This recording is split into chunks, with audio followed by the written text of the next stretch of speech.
Buong karangalang inihahandog ng DZRH para sa bagong milenyo, ang isa pang magandang dula mula sa panulat at direksyon ni Salvador M. Royales.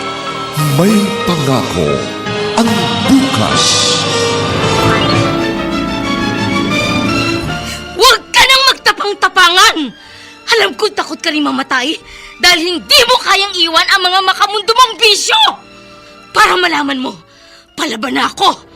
At ito ang simula ng paniningil ko sa mga Si tatay na hit and run habang papatawid sa highway. Sabi po ng mga kasama niyang nasa lubong ko papunta rito. Dinala po agad si tatay sa ospital pero hindi na umabot ng buhay.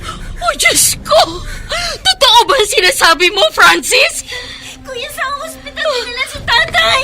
Saan?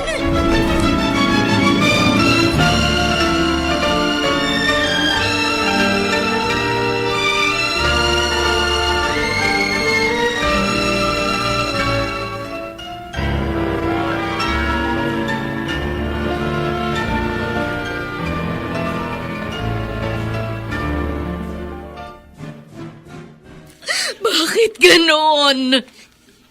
Kanina lang magkausap kami sa cellphone ng tatay niyo. Ang sabi niya uuwi para sa bahay na lang mananghalian. Ang masakit pa, hindi naplakahan ng mga katrabaho ni tatay yung nakahagip sa kanya. Yung CCTV naman, hindi pala gumagana. Ibig sabihin, hindi mapapanagot yung driver na nakasagasa kay Itay, kuya. Sana makonsensya yung driver na yun. Bumalik man lang sa lugar para hanapin yung nasagasaan niya. Kahit ilang beses pa siya bumalik, hindi na niya may babalik ang buhay ng tatay ninyo. At kung alam lang niya na dahil sa kanyang kapabayaan sa pagmamaneho, tinanggalan niya kayo ng karapatang magkaroon ng magandang kinabukasan! Anong balita, Amparo? Nagpakita na ba yung tao nakasagasa kay Juanito? Wala pa kahit sino na sumisilip dito sa burol, ating. Paano nyo ipalilibing ang kapatid namin? Wala pala kayo ni isang kusing na mag-iina.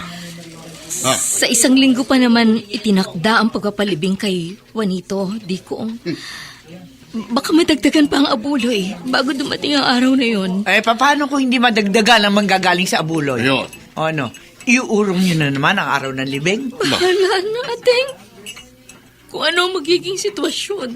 Aba, hindi po pwede yan, bahala na. Hindi kami papayag na gawin yung urong sulong ang pagpapalibing sa kapatid namin. Oh. Kung hindi nyo kaya ipalibing, kami ni Julio magpapalibing. Oh. At sa amin lahat ang pasok ng abuloy, ha? Para alam namin kung magkano pang magiging kakulangan at yun ang aming pupunuan.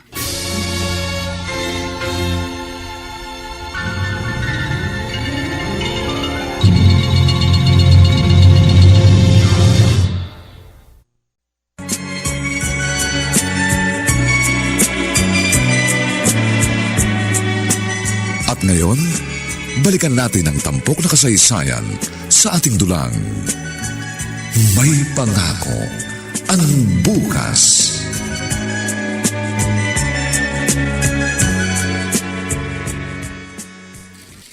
Nay, pumayag po kayo sa gustong mangyari ni Tia Armida at Tio Julio? Kung hindi ako pumayag, tiyak naguguluhin nila ang burol ng tatay niyo. Ayoko namang humantong sa ganun. Nakakahiya sa mga tao. Hayaan mo na kasi, kuya. Total, wala naman talaga tayong perang pampalibing kay Tay, di ba? Hindi mo naiintindihan, Karen. Sinasaklawan na nila yung mga desisyon natin. Pati ba naman abuloy na manggagaling sa mga tao? Pakikialaman nila? Hindi lang sa pagpapalibing, kundi para sa mga gastusin din dito. Hanggat nakaburol si Itay. Di hayaan natin sila rin na gumastos habang nakaburol si Itay. Para na lang sa katahimikan ng kaluluwa ng tatay niyo. Paraya na lang tayo. Sumunod na lang kung anong gusto nila. Pero inay, hindi po ibig sabihin, isinusuko na natin sa kanila ang lahat. Basta, huling pakikialam na nila to sa buhay natin. Pagkalibing kay Itay, wag na nila tayong guguluhin. Hoy kayo, ingatan niyo ang pagbuhat sa kabaong ng kapatid namin. Baka bumangga kung saan-saan, masama yun. Ano ba, Armida? Basagin mo na yung palayok na hawak mo. Bagal mo kumilos eh. Kanina pa ang nakalabas yung kabaong ni Juanito. Oh. Yeah. Kayo naman, Francis. Karen, ano pa hinihintay nyo? Oo nga. Bakit hindi nyo pa ilabas ang nanay nyo ngalngal doon? Juanito, bakit mo kami iniwan ng mga anak mo? Karen, isakay mo na si inay sa jeep na nasa likod ng karo. Aasikasuhin ko pa kasi ang iba pang nasa jeep na sasakyan ng makikipaglibing. Oo, Juanito! ako na bahala kay Pinay. Nay, tara na po sa jeep. Nay, Paano na kami ngayon ng mga anak mo, Juanito? Juanito!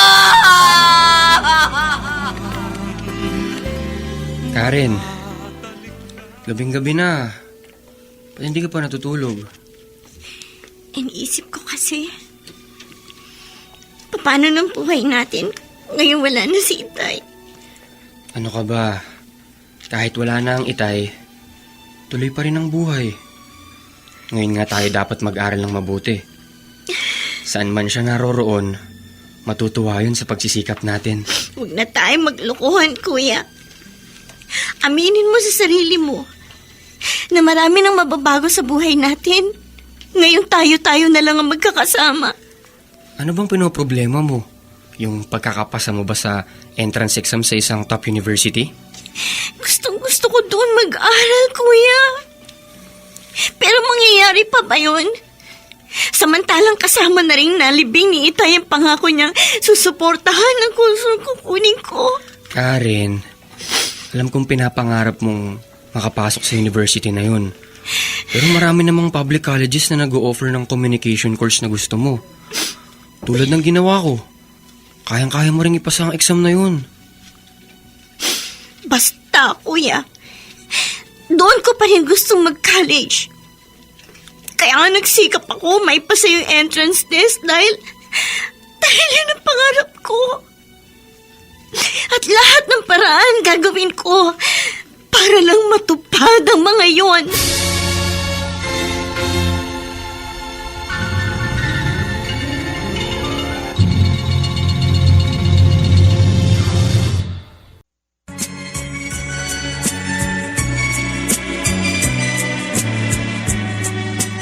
At ngayon, balikan natin ang tampok na kasaysayan sa ating dulang.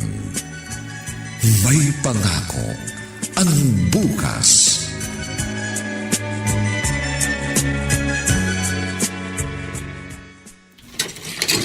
Ateng! Bart! Kayo pala? Anong kailangan nyo? Si Karen, asan? Nasa eskwelahan pa. Naasikaso ang mga papel niya para sa pagtatapos niya sa senior high school. Bakit nyo hinahanap ang anak ko? Kukunin ko na si Karen. Ha? Ako na magpapaaral sa kanya. Ngayon patay na si Juanito. Alam ko, hindi mo na siya kayang papag-aralin pa. Tama si Armida. Ibigay mo na lang sa amin ang anak mo. Kayang-kaya namin siyang bigyan ng magandang kinabukasan. Hindi! Hindi ko ibibigay sa inyo si Karen. Ha? At kahit gumapang ako sa hirap para lang maitaguyod ang pag-aaral niya, gagawin ko. Huwag lang siyang mapunta sa poder niyo. Ang yabang mo rin naman ang paro, ano? Ano ba pinagmamalaki mo? Yang karinderya mong dugyot? Na kung hindi ka pa mamumulot ng mga bulok na gulay at karne sa palengke, hindi ka makapagtitinda? Mas marangal ang hanap buhay ko kaysa sa pagkatao ninyo, Ateng. Oh, Wala na tayong pag-uusapan pa. Kaya umalis na kayo. Hindi mangyayari ang gusto nyo. Pasensya na. Magbubukas pa ako ng karinderya ko. At sama pala ng tubo ng dila ng hipag mo, Armida. Ha! Amparo! Buksan mo na pito! Kundi wawasakin ko ito! Hoy!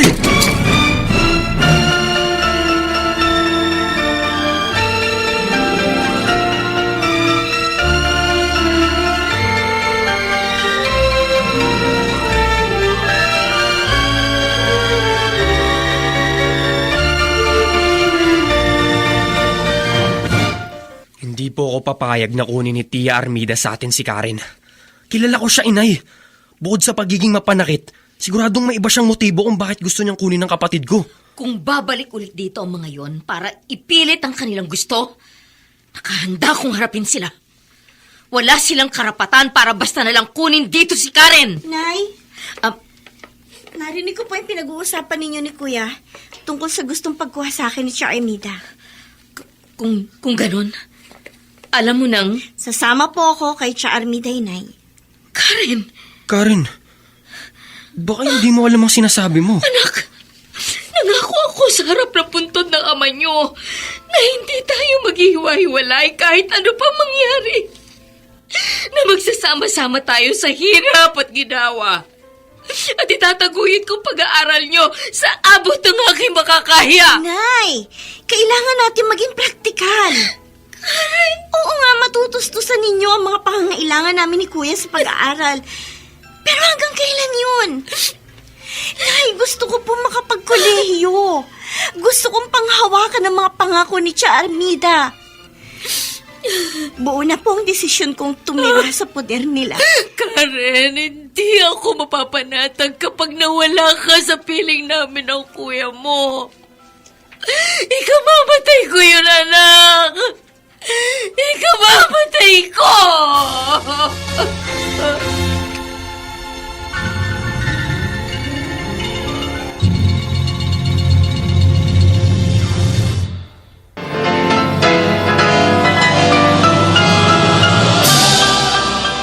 Buong karangalang inihahandog ng DZRH para sa bagong milenyo ang isa pang magandang dula mula sa panulat at direksyon ni Salvador M. Royales. May pangako ang bukas. Huwag ka nang magtapang-tapangan! Alam ko takot ka rin mamatay dahil hindi mo kayang iwan ang mga makamundo mong bisyo! Para malaman mo, palaban na ako. At ito ang simula ng paniningil ko sa mga kasalanan mo! Gigising nga si Karen. Sabihin mo mamamalengke na kami para maaga tayo makapagluto at makapagbukas ng karinderya. Apo, Inay, gigisingin ko na. Kailangan makapagluto para lumaki ang benta ng karinderya.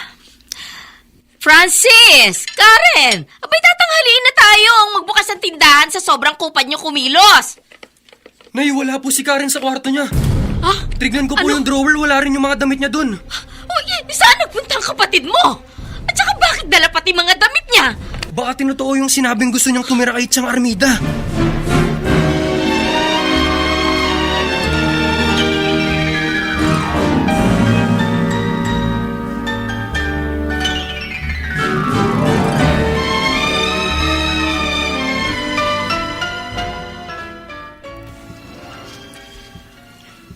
Hoy, kayo mag-ina! Bakit nandito kayo? Balak yung manggulo? Ha? Magsiuwi na kayo. Ayokong makita nakabaladira sa teritoryo ko yung mga pagmumukha nyo. Nagpunta kami rito para bawiin si Karen.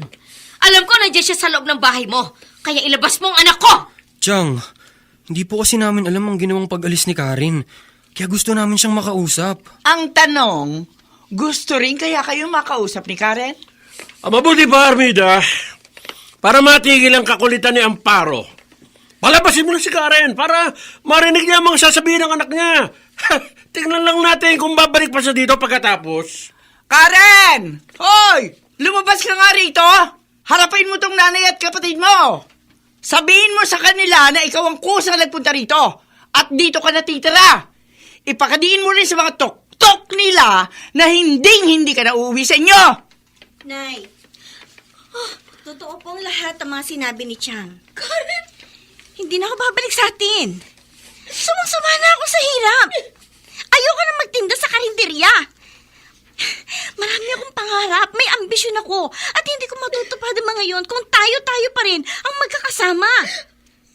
May sarili akong buhay na gusto kong buuin, Inay. Anak, hindi ako naniniwala sa mga sinasabi mo. Hindi totoo ang mga naririnig ko. Hindi totoo! But ang hina pala ng pang-intindi ng hipag mo, Armida. Palibasa, makitid ang noo. Maliwanag na yung mga sinabi ng anak. Hindi pa rin makuha. Pwede ba? Pwede ba? Palayasin mo na ang maginang yan.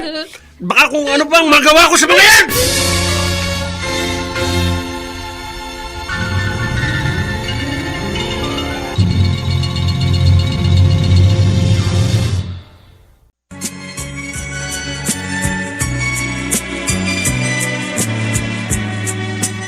At balikan natin ang tampok na kasaysayan sa ating dulang. May pangako ang bukas.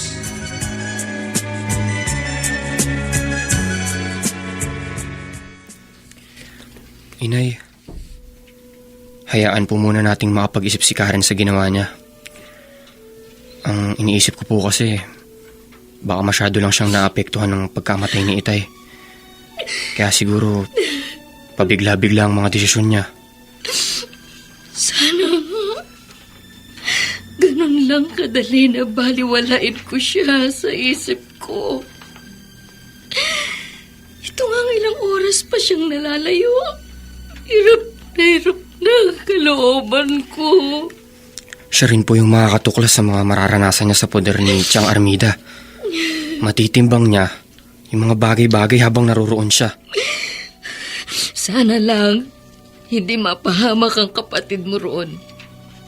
Dahil kapag may nangyari sa kanyang masama, ikamamatay ko, Francis. Nay, pangako po. Araw-araw ko po siyang pupuntahan doon para kamustahin. Hanggang ngayon, hindi ko pa rin matanggap. Bakit kailangan pa natin magkahiwa-hiwalay pagkarang mailibing ng tatay ninyo? Sa halip, dapat magkasama-sama pa rin tayo at magkakatuwang na hinaharap ang mga pagsubok. Nay, malalampasan din po natin ang lahat ng ito. Sa ngayon po, kailangan maging matatag para sa isa't isa. Lalo na para kay Karen.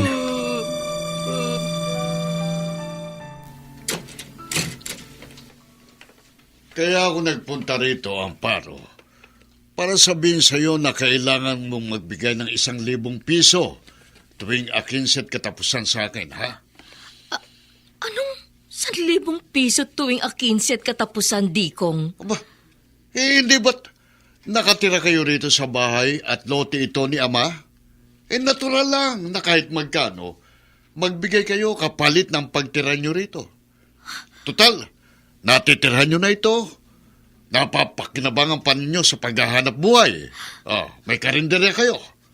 Sa amin na ito ng asawa ko. Ano? Bakit kailangan pa namin magbayad sa pagtira rito? Patay na kapatid ko eh. Kaya mga salita ko nang iiral dito. Kung kokontra ka sa gusto kong mangyari, umalis na lang kayo para mapaupahan ko sa iba ng mas mataas. Mas makikinabang pa ako. Baka naman nakakalimutan mo. Nabaon din kayo sa utang sa akin dahil sa pagpapalibing kay Juanito. Ang buong akala ko, nang tulungan niyo kami mag-iina sa pagpapalibing kay Juanito, makapamumuhay na kami ng maayos. Hindi pa pala. Pagkaraan kunin ni ating sa amin si Karen, ikaw naman ang nandito at ngayon ginigipit kami sa pagtira rito. Tama na! Kung ayaw mo sumunod, ngayon pa lang, magbalot-balot na kayong mag-ina. Pagbalik ko rito bukas, siguraduhin yung wala na kayo dahil kung hindi, itatapong ko lahat sa kalsada ang mga gamit nyo.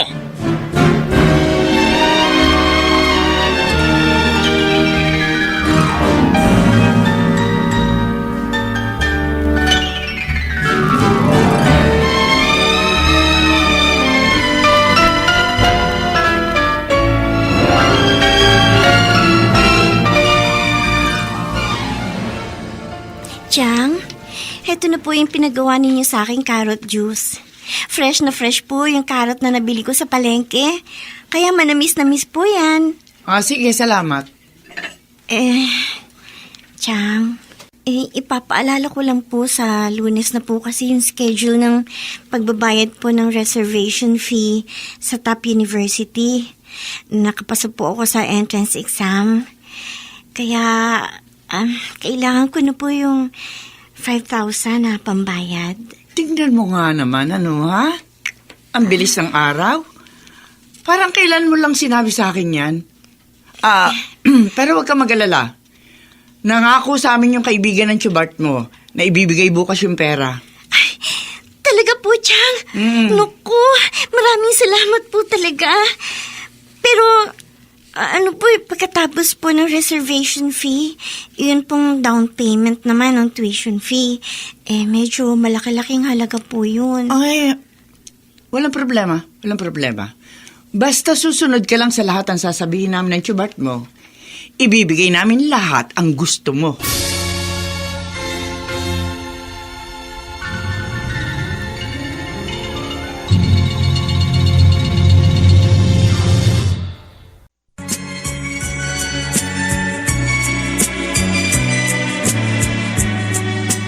At ngayon, balikan natin ang tampok na kasaysayan sa ating dulang. May pangako ang bukas.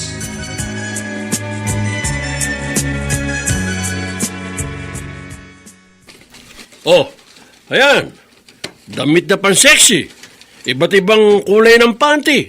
Ha? At saka sapatos. Abonado ako sa lahat ng yan. Kaya ibalik mo rin lahat ng nagastos ko, ha? Anak lang. Puro ka naman dakdak. Oh, natural, babayaran kita. Higit pa sa nagastos mo. Ibabalik ko yun sa'yo. Ha? Basta ang siguraduhin mo.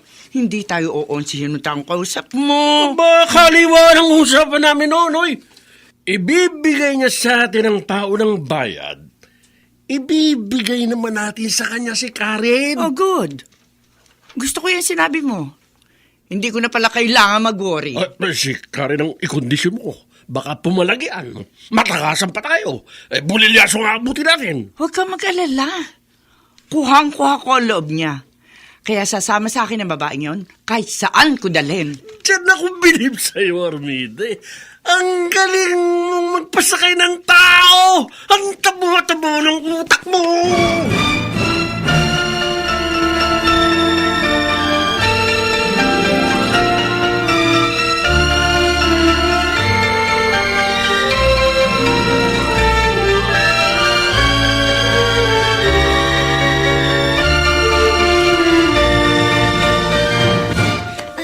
Chang, hindi po ba sobrang iksi po ng paldang pinusuot niyo sa akin? At saka, ito pong, kitang-kita po yung likod ko. Pati po itong dibdib ko.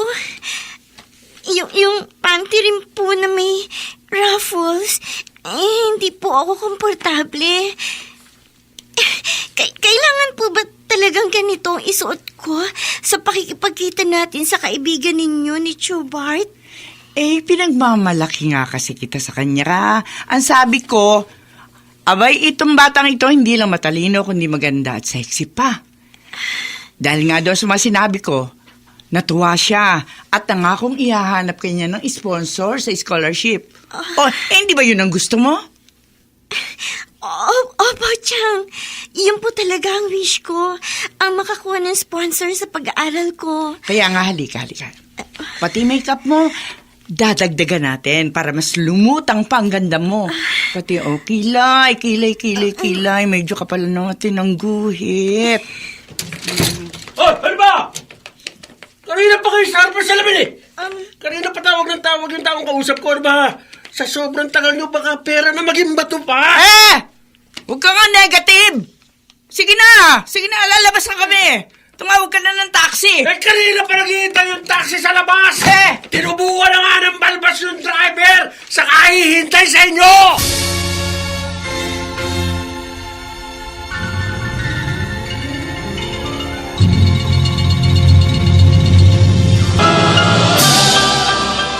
Buong karangalang inihahandog ng DZRH para sa bagong milenyo ang isa pang magandang dula mula sa panulat at direksyon ni Salvador M. Royales.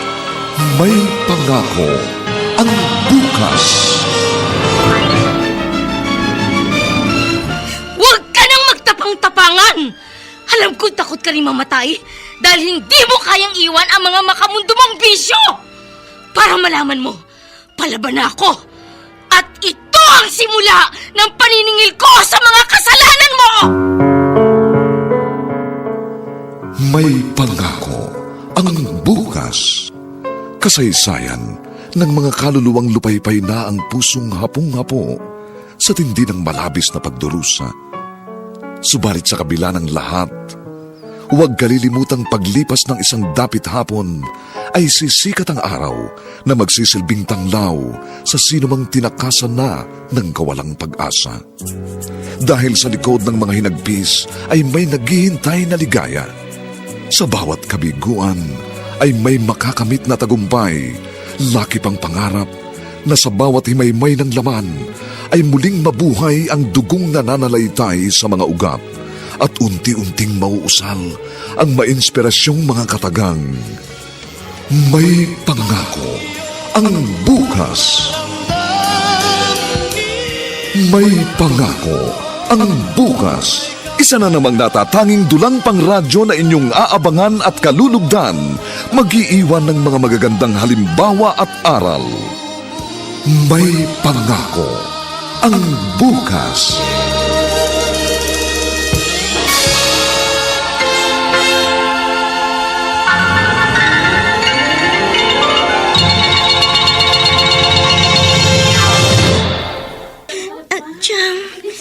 Diyan kaninong bahay po ito? Bakit ang dami pong mga lalaking pumapasok? Labas-pasok po. At saka, bakit dito po ninyo ako tinala? Ang sabi po ninyo ni Chobart, makikipagkita tayo dun sa kaibigan ninyo na magpapautang sa inyo ng perang gagamitin ko sa enrollment. Dito nga yun. Ito yung bahay. Sinundo na sa loob ng tiyong mo si Gringo. Siya magbibigay ng pera sa atin. Kaya maghintay ka lang dito. Pwede ba? Ayusin mo yung mukha mo. Umiti ka sa mga lalaking dumadaan. Okay! Nakita ko po sa dinaanan nating isang kwarto. Ang daming nag-iiyakang batang babaeng mga kaedad ko. Ikaw pag hindi ka pa tumigil ng katatanong, susundutin ko na yung mga mata mo. Ayan na pala yung tiyong mo Tsaka si Gringo. Mais ka dyan. Ayos! Ano? Tara na! Nasa akin na yung pera, ibiniling kay Gringo na may-ari nito kasa. Kaya pwede na tayo malis. Paano, Gringo? Ikaw nang bahala dito sa pamangking ko, ha? Pagpasaway. Bigyan mo ng isa. Ano pong ibig ninyong sabihin, Chang? Bakit iiwan po ninyo ako dito? Tera na nga, Armida. Lalo lang mag-iinarte yan Chang, huwag niyo naman po ako iiwan dito. Parang aman niyo na. Huwag niyo ako iiwan dito, Chang! Chang, ayoko dito, Chang! Hoy! Bawal ang maarte rito. Halika na sa loob. Kanina ka pa hinihintay ni Boss Amo. Ayoko. Halika na, sabi! Ayoko. Bitiwan niyo ako! Halika! Ayoko!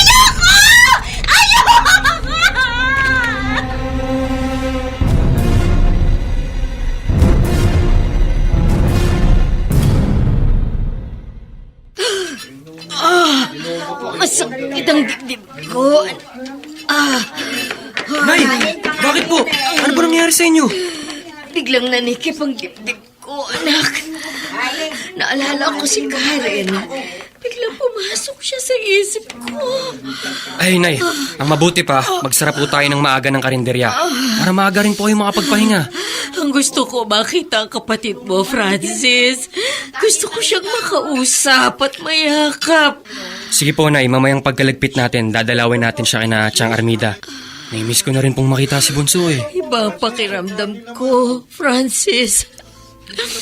Bigla ako kinabahan nang bigla siyang pumasok sa isip ko. Hindi kaya may nangyaring masama sa kapatid mo?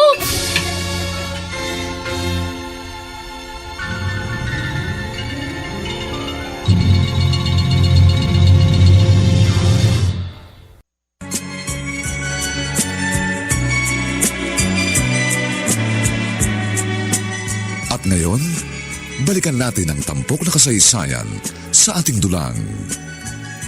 May pangako ang bukas.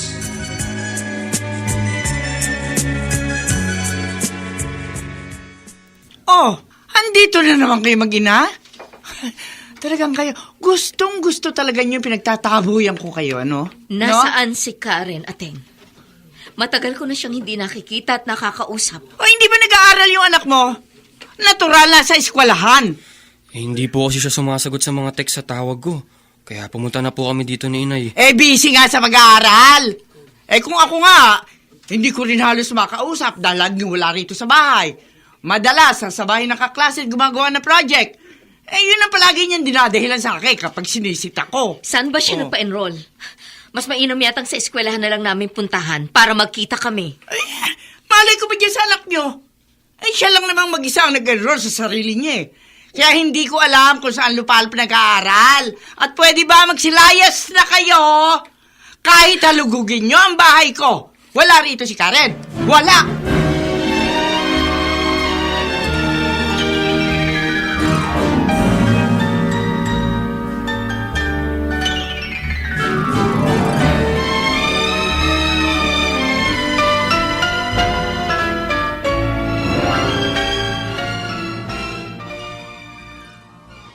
Ano sabi mo, Bart? Ipinasok nyo ni Armida sa kasa si Karen? Oo, bayaw. Alam mo naman yung kapatid mo. Kahit pakadugo niya, basta't pagkakapirahan, walang pakialam yun. Paano kung hanapin dito ni Amparong anak niya? Narito nga ro kahapon si Amparot. Yung si Francis na anak, pilit hinahanap si Karen. Katakot-takot na kasinungalingan ng palusot nyo. Si Armida pa. Wala nang masuhusay pa sa galing sa pagsisinungaling ng kapatid mo. Basta't ako, ha?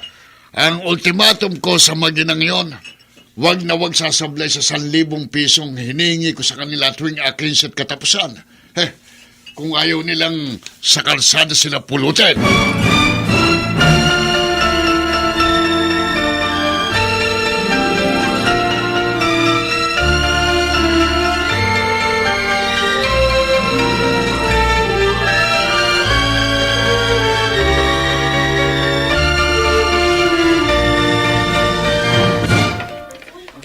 Nay, hindi pa po ba tayo uuwi? Nakausap na po natin yung mga dating kaklase ni Karen na naka-enroll sa eskwelahang yan. Pero hindi raw po talaga siya naka-enroll eh. Pero saan nga napunta ang kapatid mo? Naikot na natin yung iba pa mga eskwelahang may mga kaibigan at kaklase siya. Wala rin siya doon. Araw-araw po pagkagaling ko po sa eskwela, lagi akong dumadaan at nag-aabang dun sa university na gusto niyang pag-enrollan at lagi niyang kinakwento sa akin nun. Pero hindi ko po siya nakita ron kahit minsan. Sa bawat araw na natatapos na hindi natin nakikita ang kapatid mo, parang dinudurog ang puso ko. Kung lilipas pa ang mga araw na hindi pa rin natin siya makikita, Francis, hindi ko yata pangakayanan. Hirap na ang kalooban ko. Para na akong mamamatay. Nay, wag po tayong mawawala ng pag-asa. Naniniwala po ako na gusto rin po tayong makita ni Karen. At isang araw, siya na ang gagawa ng paraan para makausap tayo. Pero iba ang kutob ko, Francis. Alam ko, may kinalaman si Ateng sa hindi natin pagkakatagpo sa kapatid mo. Na kung meron mang may alam sa kinaroroonan ni Karen, walang iba kundi ang Tia Armida mo. Ang totoo po, nagdududa na rin po ako sa kung ano-anong dinadahilan sa atin ni Chang tuwing hinahanap natin si Karen sa kanila. Dahil kung nandoon po talaga si Bunso, kahit naiinis siya sa pagpabalik-balik natin doon, di siya makatitiis na di tayo harapin kahit labag sa loob niya. Babalikan ko ang Tia Armida mo. Sasabihin niya sa akin kung nasaan si Karen o kalilimutan kong nakatatanda siyang kapatid ng tatay niyo at ipaghahampasan ko siya!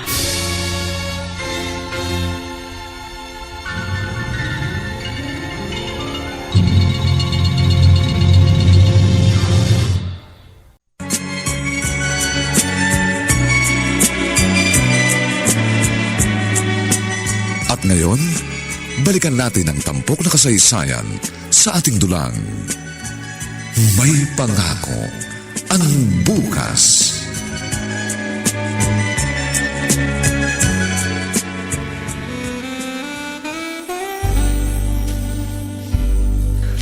Halika! Kapag sinabi ko sa iyo, isuot mong manipis na nightie na ito. Isuot mo! Ayoko po, kuya. Hindi ko na po kaya yung mga pinagagawa nyo. Baka wala nyo na po ako dito. Isusuot mo ito O ibabartolina na naman kita? Ha?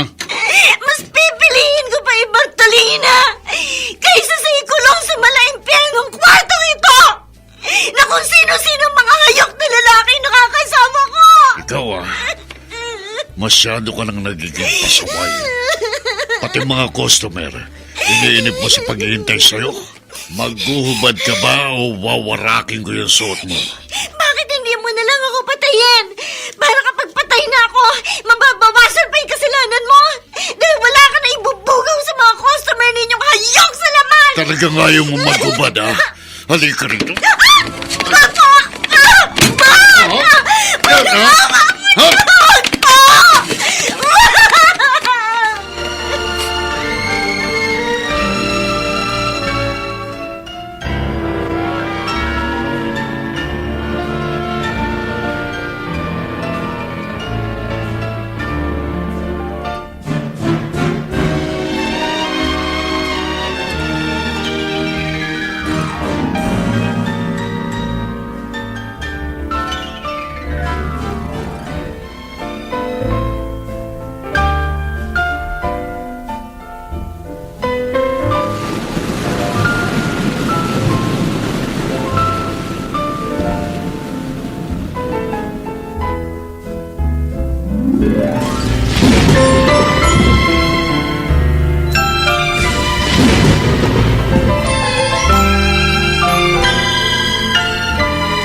Nay, bigla ako nagising sa iyak niyo. Bakit po? Ano pong nangyari sa inyo?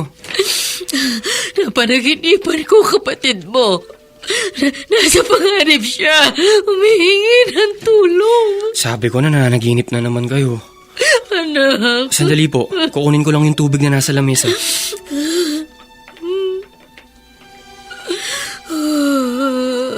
Ito po, Nay. Uminom muna kayo para lumuwag yung paghinga nyo. Pagkatapos po, sa kanya kwento sa akin ng panaginip nyo. Anak, nakita ko sa panaginip ko. Nasa isang madilim ang kapatid mo. Binamaltrato, inaabuso, at ang basta kapagpapadugo sa puso ko. Hinahampas siya ng latigo sa katawan ng kung sino-sino. Mahigit 1 taon na rin po nating hinahanap si Karen, Nay. Masakit po. Pati si Chang Armida at yung ka-live-in niya, wala na rin sa bahay niya. Pinaupahan niya sa iba yung bahay. Lalo tuloy lumabo ang tsansang makita natin si Bunso. Maliit lang ang mundo, Francis. Alam ko, isang araw, makakasalubong ko sa daan si Ateng. At kapag nangyari yun, ipatitikim ko sa kanya ang galit na matagal nang naipon sa aking dibdib!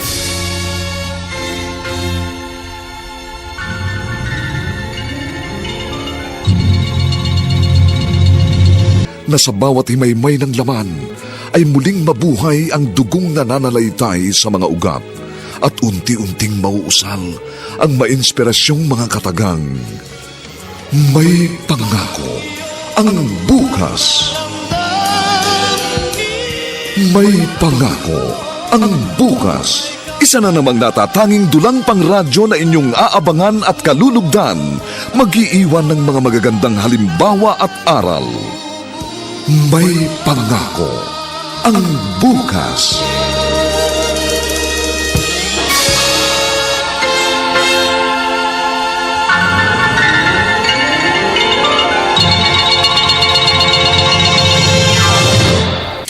Kumusta ka na, Ateng? Amparo, anong ginagawa mo rito? Paano mong natututong bago namin tirahan? Maniniwala ka ba kung si Dikong Julio ang nagturo sa akin ng kinaroroonan mo? Si Julio? Ngayon, sasabihin mo sa akin kung saang kasa mo dinala si Karen. O bubutasin ko leeg mo ng lasetang ito! Kapag kapag pinatay mo ko, bukod sa makukulong ka na, ha? Lalong hindi mo malalaman ang kinaroroonan ng anak mo. Huwag ka nang magtapang-tapangan! Alam ko takot ka rin mamatay dahil hindi mo kayang iwan ang mga makamundo mong bisyo! Para malaman mo, palaban na ako! At ito ang simula ng paniningil ko sa mga kasalanan mo!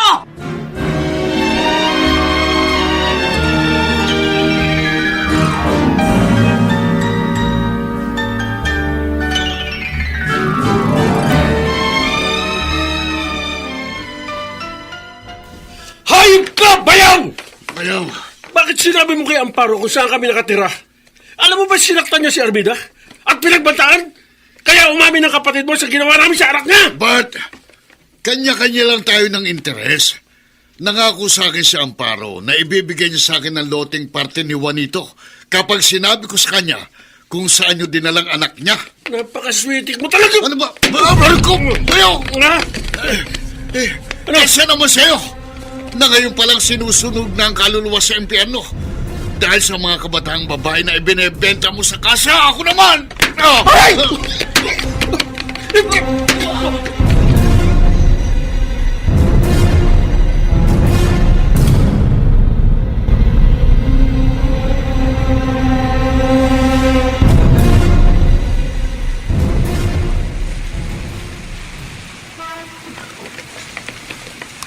Nay, naikot ko na po yung lugar ng kasa na sinasabi ni Chang Armida. Pero Japanese restaurant po ang nakatayo roon eh. Pero ito yung lugar na sinasabi niya sa akin. Paulit-ulit ko pa siyang tinanong. Hindi po kaya inililigaw lang tayo ni Chang? Malakas ang kutob kong nasa lugar ng ito ang kapatid mo, Francis. Hindi ako maaari magkamali. Sinita nga po ako ng isang maskuladong lalaking nakatayo sa may labas ng restaurant. Bawal daw pong gumawi roon kung hindi naman daw po customer. Sinubukan ko nga pong magtanong tungkol sa lugar pero inangilan po ako. Kaya umalis na lang ako. Umuwi muna tayo. Babalik ulit ako rito bukas at kahit sa susunod pa mga araw hanggat hindi ko nakikita si Karen. Kailangan kong paniwalaan ng Tia Armida mo na dito nga natin makikita ang kapatid mo.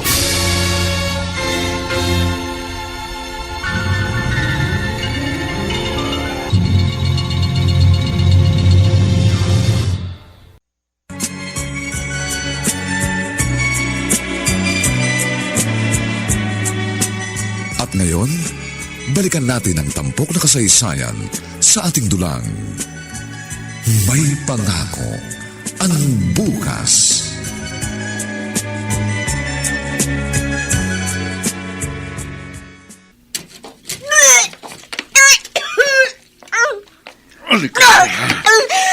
Anong drama na naman ito? Ha? Bakit ka nagsusuka?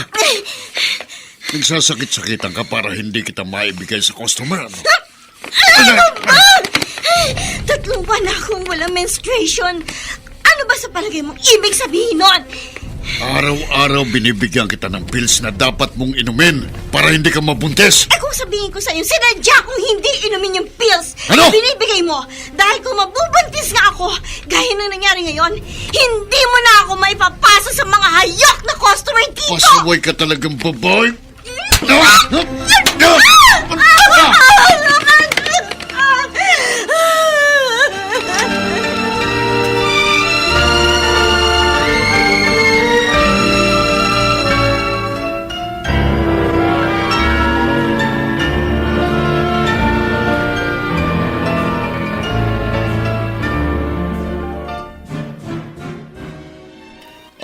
Amparo, bakit hanggang ngayon nagbubukas ka pa rin ng karinderya? Akala ko ba kapag napaamin mo si Ateng kung saan niya dinala si Karen, aalis kayo ni Francis agad-agad sa loting ito tulad ng napag-usapan natin? Bakit? Hindi ba pwedeng sumang-ayon lang ako sa naging usapan natin? Pero ang totoo, hindi ako tutupad. Aba, ang laki pala talaga ng kagagahan mo, no? Maliwanag na pumayag ka sa kondisyong yon. Kaya kailangan, lumayas ka na sa loting ito ngayon din. At kung hindi kami umalis... Pwede huwag kayong umalis! Magtinda ka pa rin dyan araw-araw. Pero tignan ko lang ang tigis ng tuktok mo kapag nakita mong araw-araw ko rin itinataob ang mga tinda mo. Gawin mo ang lahat ng gusto mong gawin! Aba, Pero hindi kami aalis sa loteng ito na minananiwan ito! May karapatan sina Francis at Karen sa lupang ito ng kanilang ama! At ipaglalaban ko ang karapatan ng mga anak ko! Magkamatayan na tayo! Huwag mo akong subukin! Talagang papatayin kita! Para kapag patay ka na, mga anak mo na lang ang problema ko sa loteng ito!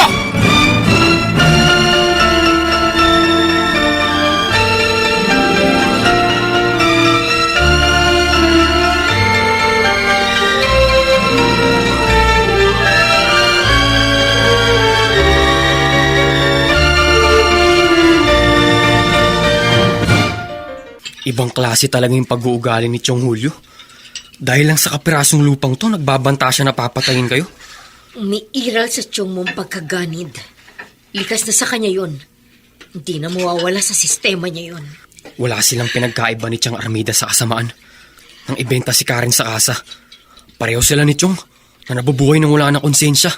Kung inaakala ng si Armida mo na hindi siya mananagot sa batas sa ginawa niya sa kapatid mo, nagkakamali siya. Kailangan lang natin makita si Karen para mangyari yon. Kaya nga hindi rin po ako sumusuko sa paghahanap kay Karen. Alam ko, isang araw, matatagpuan din po natin siya. Araw-araw, wala akong hiniling sa Diyos, kundi ang pagbabalik ng kapatid mo. Gusto ko na siyang mahagkan at mayakap. Sabik na akong makita ang iyong kapatid.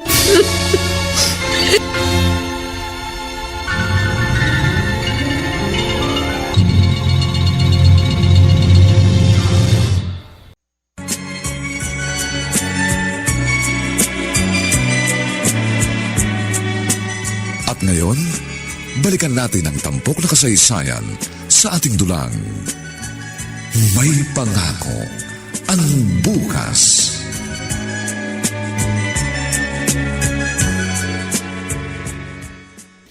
Boy, babaeng pasaway. Dahil hindi pa naman masyadong halata yung tiyan mo, pumunta ka sa room number 30. May customer ka ron. Sige. Susunod na ako. Ba, himala. Susunod ka agad sa sinabi ko. Sawa ka ng makaladkad, ah. Wala naman akong pagpipilian, hindi ba? Uy, ang bait mo talaga ngayon. Paano? Friends na tayo? Oo ba? Mamaya pagkatapos ko sa customer sa room number 30. Magtagayan tayo. Ba, game. Gusto ko yung sinabi mo. Basta't puntahan mo lang ako sa pwesto ko. Okay?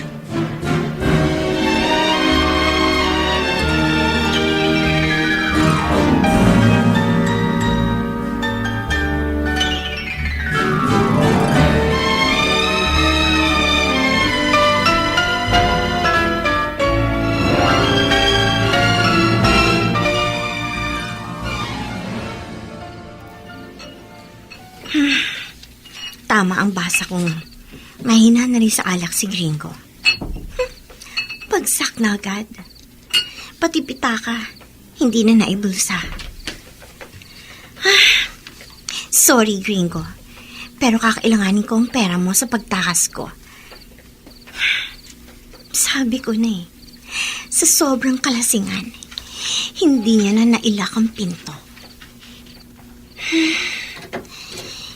Kailangan kong makarating sa pinakalabas nitong bahay. Makarating lang ako sa restaurant. Na front ng kasang ito, medyo ligtas na ako.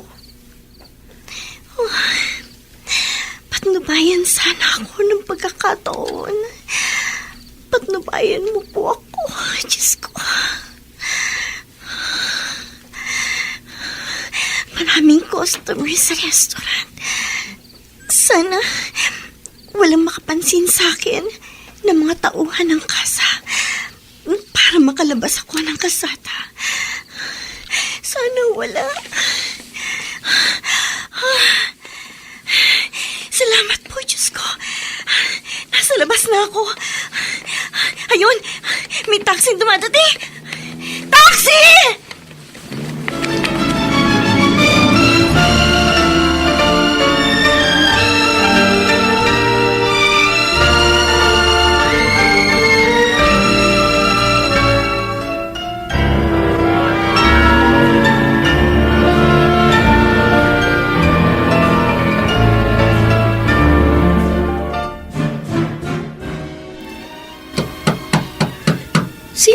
ito, hating gabi na nangangapit bahay pa.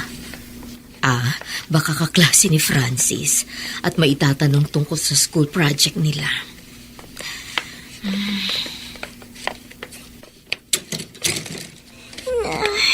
Oh, Diyos ko! Karen! Anak! Ay, Francis! Dali! Nandito kapatid mo na wala siya ng balay! Tulungan mo ako! Diyos ko! Si Karen nga, inay! Namumutla po siya! Kailangan dali natin sa ospital ang kapatid mo! Tumawag ka ni Sidecar sa labasan! Madali! Opo, inay! Bilisan mo!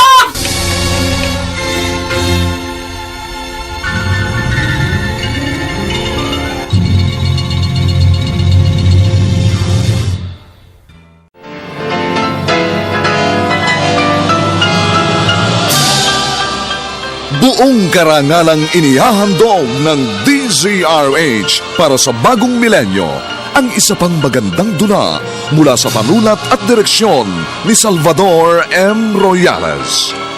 May pangako ang bukas. Huwag ka nang magtapang-tapangan! Alam ko takot ka rin mamatay dahil hindi mo kayang iwan ang mga makamundo mong bisyo! Para malaman mo, palaban na ako. At ito ang simula ng paniningil ko sa mga kasalanan mo! May pangako ang bukas. Kasaysayan ng mga kaluluwang lupaypay na ang pusong hapong-hapo sa tindi ng malabis na pagdurusa. Subalit sa kabila ng lahat, huwag kalilimutang paglipas ng isang dapit hapon ay sisikat ang araw na magsisilbing tanglaw sa sinumang tinakasan na ng kawalang pag-asa.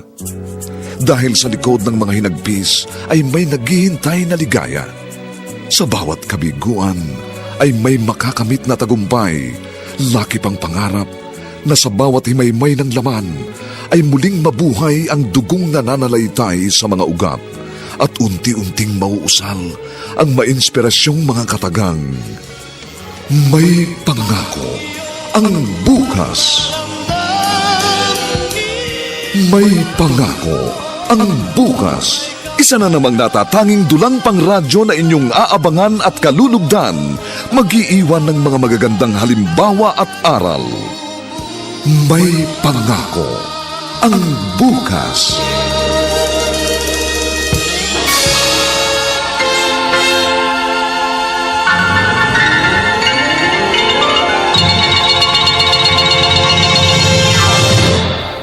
Kay Karen, mahigit 4 na buwan ang buntis ang kapatid mo.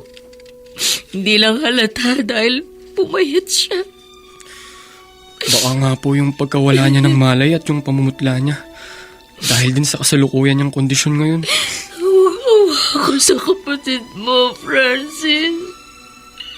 Napakabata pa niya para sapitin ang mga dinanas niyang karahasan sa mga kamay ng kung sino-sinong walang kaluluwa. Sana po magkamalay na si Karen para malaman natin ang totoong nangyari sa matagal niyang pagkawala. At kapag napatunayan kung malaki ang kinalaman ng Tia Armida mo at ng kinakasama niya sa nangyari sa kapatid mo, sisiguraduhin kong mananagot sila sa batas. Tatanda na sila sa kulungan!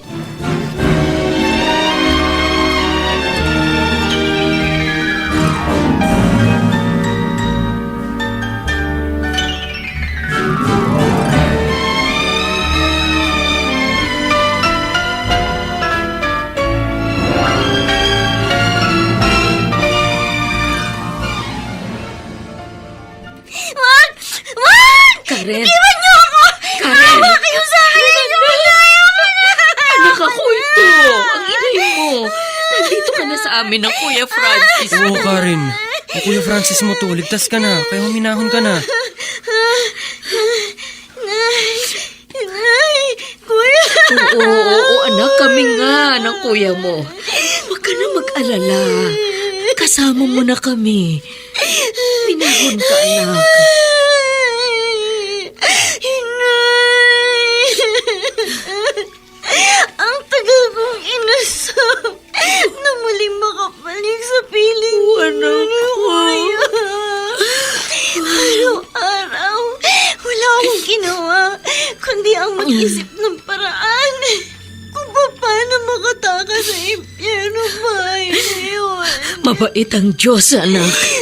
Muli kanyang ibinalik sa amin ang kuya mo para muli tayo magkasama-sama. At hindi na magkahiwalay pa.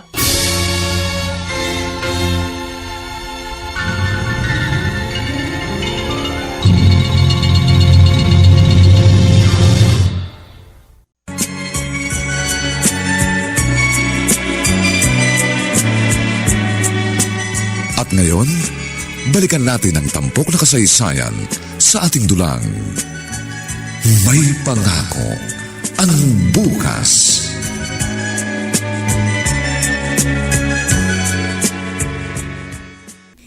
Niloko po ako ni Tia Armida.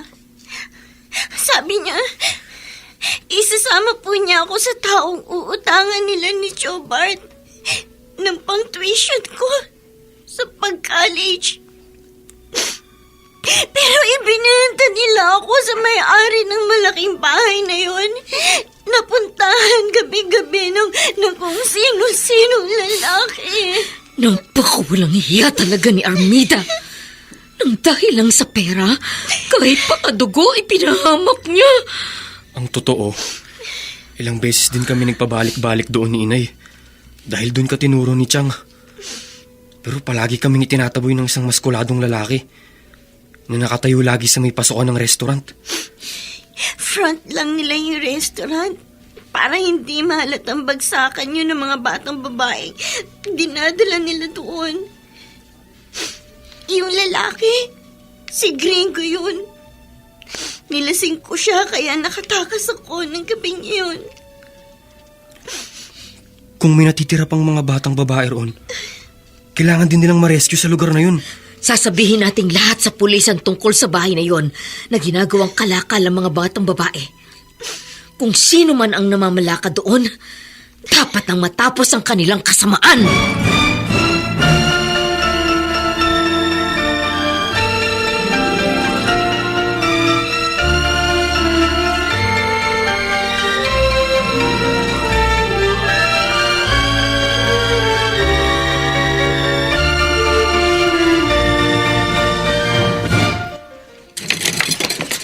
Armida, katatawag lang ni Gringo. Niray daw yung kasang pinagdala natin kay Karen. Ano? Oo! At ang isa pang masamang balita, nakatakas si Karen. Kaya pati tayo sabit tsak sa nangyaring raid na yun. Kapag ikinanta tayo ng pamangkin mo. Kung ganon, umalis na tayo rito. Dali! Tara lang, bilisan mo eh! Bart, ano yun? Parang may padating ng mga pulis. Kaya nga bilisan mo. Baka naitimbre na tayo ni Amparo sa mga pulis. Saan kayo pupunta ni Bart, ating? Tatakas? Huli nang iniisip niyong pagtakas. Nagsampa na ako ng kasong eksploitasyon laban sa inyong dalawa dahil sa kinuha niyong pagbebenta sa kasa kay Karen. Napalilibutan na ng mga pulis ang paligid ng inuupahan ninyo. Kahit saan pa kayo sumuot, mahuhuli pa rin kayo.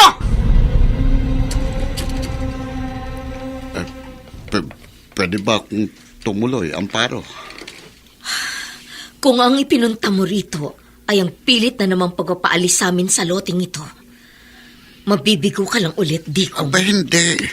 Nagpunta ako rito para ayusin ang mga gusot na nangyari sa ating mga pagitan. Ang ibig ko pa rin sabihin, kalimutan mo ng pagpapaalis ko sa inyo rito. Wala namang nababago sa disposisyon kong hindi umalis dito. Kahit pa sinasabi mo ngayong kalimutan ko na mga nauna mong sinabi tungkol sa loting ito ng asawa ko. Hindi, kung ano man ang nasabi ko sa iyo nung una, pasensya ka na. Nahawa lang kasi ko sa kasakiman kay Armida. Nakita mo naman itong huli. Hindi ko rin maatim na hindi sabihin sa yung may kinalaman siya sa pagkawala ni Karen. Oh. Hindi ko pa rin basta pwedeng kalimutan na may hiningi kang kondisyon bago mo sinabi sa akin ang tungkol sa bagay na yon. Iniisip ko nga ngayon, ano na naman kaya ang kapalit ng biglang pagbait mo sa aming mag-iina? Hindi, gusto ko lang maibalik ng mga anak mo yung dating respetong ibinibigay nila sa akin nung buhay pang tatay nila. Masakit din kasi sa kalooban. Naiisang dugong nananalaytay sa mga ugat namin pero parang hindi kami magkakakilala kapag nagkakasalubong sa kalsada.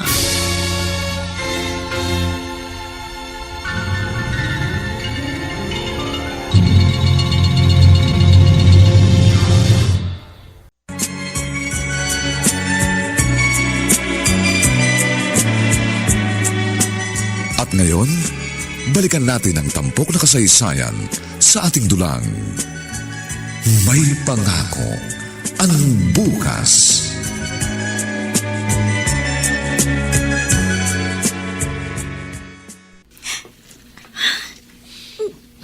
Oo, anak. Iiyak ka na naman. Tahan na. Baka makasama pa yan sa sanggol na dinadala mo.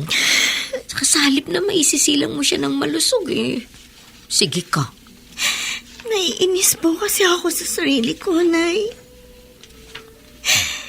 Kung hindi naging matigas ang ulo ko noon, kung hindi ko sinuway ang mga pangaral ninyo, hindi nangyari sa akin ang ganito. At maayos sana ako nakapag-aaral pa rin sa kolehiyo. Wala namang nabago sa mga pangarap ko para sa iyo. Basta kapag naisilang mo na ang anak mo, babalik ka sa pag-aaral para tapusin ang gusto mong kurso. Si Inay Karen. Tsaka isang buwan na lang gagraduate na rin ako sa computer science. Kaya pagkapahinga mo sa panganganak, ikaw naman ang mag-aaral. Ang totoo nga niyan, may naghihintay na sa aking trabaho. Maganda naman ang sweldo kaya kinuha ko. Makakatulong yun sa pagkokolehiyo mo. Oo, narinig mo ang sinabi ng kuya mo. Kaya walang dahilan para lagi kang umiyak. Sana noon pa po ako namulat na napakaswerte ko sa pagkakaroon ng isang inang katulad ninyo. At isang kuyang kagaya ni Kuya Francis. Oh, siya, tahan na. At mugtong-mugto na ang mga mata mo. Basta anak, tatandaan mo, lagi lang kaming nandito ng kuya mo sa tabi mo. Ano man ang mangyari.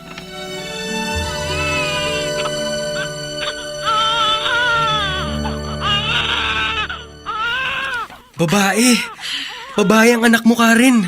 Kamukhang kamukha niya ni Inay. Talaga, Kuya? Oo, naku. Paglaki niyan at pag nagkatabi-tabi kayong tatlo, pwede na kayong tawaging ang tatlong Maria. Oo nga. Mula ilong, mata, at hanggang sa maninipis na labi. Tayo nga, Karen. At dahil nadagdagan na ng isa ang mga babaeng pinakamamahal ko sa buhay, ang magiging tawag ko sa inyo, ang tatlong Maria sa buhay ni Francis. Ang kuya talaga. Lalo lang ako naiiyak sa mga sinasabi mo. Oo, bawal lumiyak. Hindi ba sabi ko na nakakabinat ang pag-iyak? Hindi ko lang po kasi maiwasan, Inay. Sa bawat oras po kasi na nararamdaman ko ang walang kondisyong pagmamahal niya sa amin ni Kuya. Lalo ako nag-guilty. Ngayon, dalawa na kaming mag-ina na madadagdag pa sa mga alalahanin ninyo. Ngayong isa ka na ring ina, matutuklasan mong dumarating ang panahong nagkakaproblema ang isang pamilya. Pero kung lalawakan natin ang ating mga isipan, pwedeng maging instrumento ang dumating na krisis sa mga buhay natin upang lalo tayong maging matatag at malapit sa isa't isa. Upang muli, sama-sama nating paniwalaang may pangako ang bukas.